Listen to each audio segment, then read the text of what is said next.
Turning now to my hometown, Bryan, Texas, literally where I was born. But for our purposes, let's put this up here on the screen. It is the scene of a true mystery where Ghislaine Maxwell is currently being kept in a federal prison camp despite Bureau of Prisons regulations that say sex offenders shouldn't be at minimum security prisons. And in this investigation from the Wall Street Journal, they describe lockdowns in a mysterious meeting. A quiet Texas prison adapts to life with Ghislaine Maxwell. And they say that some 2 months ago, in mid-August, hundreds of inmates at a minimum security prison in Bryan were locked down during their usual time for strolling the grassy campus and visiting with family and friends. All but one, Ghislaine Maxwell. While her fellow inmates were confined to their dormitories after breakfast, Maxwell met with several visitors in the federal prison camp chapel.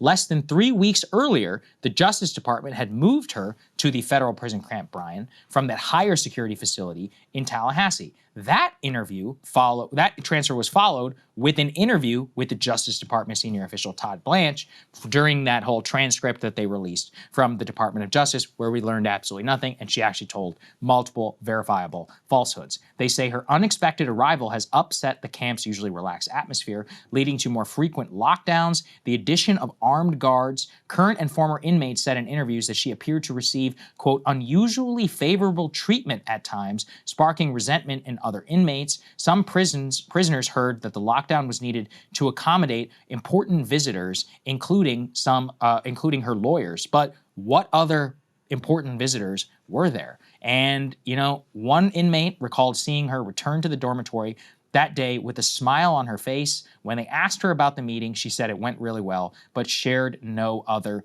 information. So what was so important to lock down the entire prison so that she could have a meeting in club? All right, this is club fed. They're supposed to be able to just do whatever they want.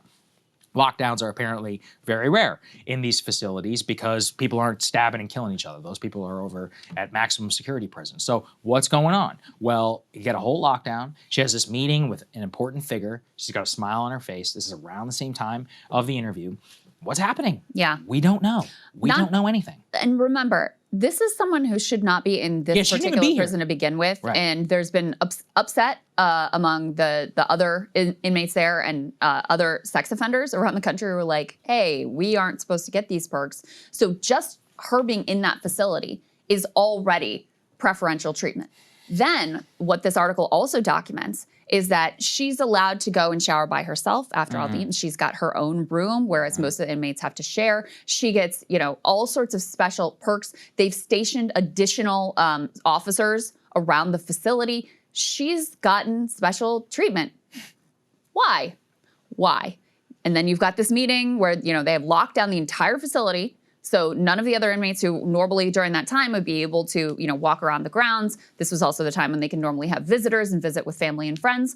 That all stops so that Ghislaine can have her special little meeting. Like, what the hell is going on here? They also mentioned that there's been an absolute ban on any of the other prisoners talking to the press. And there have been punishments meted out because of them talking to reporters. They've been transferred out. It's considered a big perk to be at this facility. So there was one instance that they documented where this individual talked to the press, and then they were moved out of this facility to a higher security prison. So, as a consequence, it appears as punishment for daring to speak to the press about Ghislaine's treatment and what life is like on the inside. There was also another incident that they mention here, which was sort of sketchy, where there were gunshots right near the facility.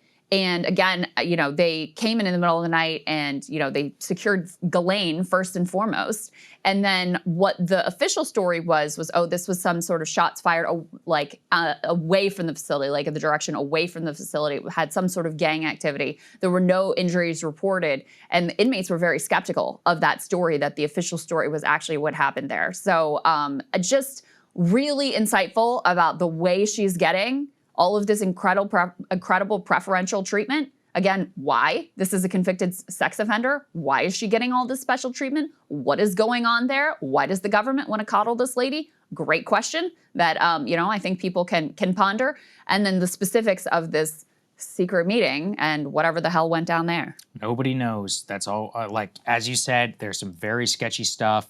She has special protection. She apparently is, guests being ordered to lock down, returning to their bunks. She gets treatment, extra security. You have people who in the facility who spoke to Wall Street Journal reporters getting transferred within an hour of the phone call. A single hour of phone call to the Wall Street Journal, and they got transferred to a higher security facility. For what? For talking to a reporter about the special treatment that Ghislaine Maxwell. So they are going to extraordinary lengths right now to make her life comfortable, to get her everything that she needs. She gets to pick and choose who the people in her room are. I mean, this is not normal for anybody who's in one of these prisons, even though it's club fed, like it's still prison, or it's supposed to be. Right. And man, this is as good as it gets. At the same time, we've got CBS News out with a new, honestly, I want to give them credit. They've been late to it, but give them credit. They showed up big time on the suicide investigation of Epstein's cell. I know you guys talked about it a little bit, but they talked specifically about how the crime scene was not preserved. There was no proper investigation into this in the way that a murder or suicide investigation should be conducted. So here's Scott McFarlane. He's a journalist over there. Let's take a listen. CBS News has spent years investigating what happened in that cell where Epstein died in New York in 2019. And a series of 90 photos from the scene, obtained by 60 Minutes and CBS News, do raise questions about the initial handling of the scene and the initial wave of the response. The photos show, at least they indicate, items having been moved around.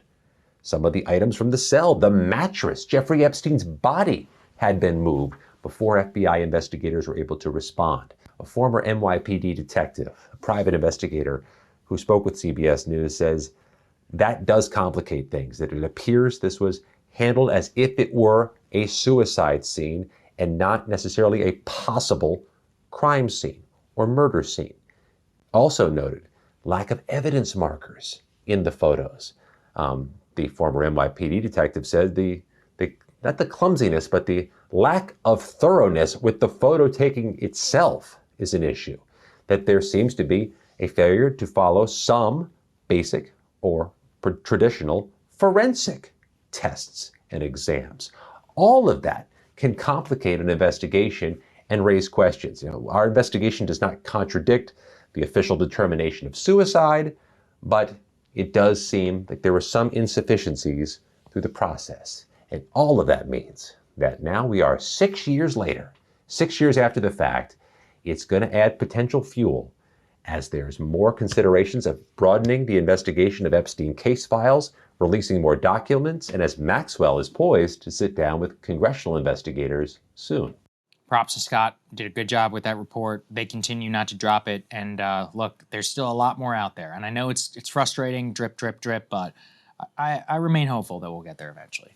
Let's get to Kamala, shall we? Hey, if you like that video, hit the like button or leave a comment below. It really helps get the show to more people. And if you'd like to get the full show, ad-free, and in your inbox every morning, you can sign up at breakingpoints.com. That's right. Get the full show, help support the future of independent media at breakingpoints.com.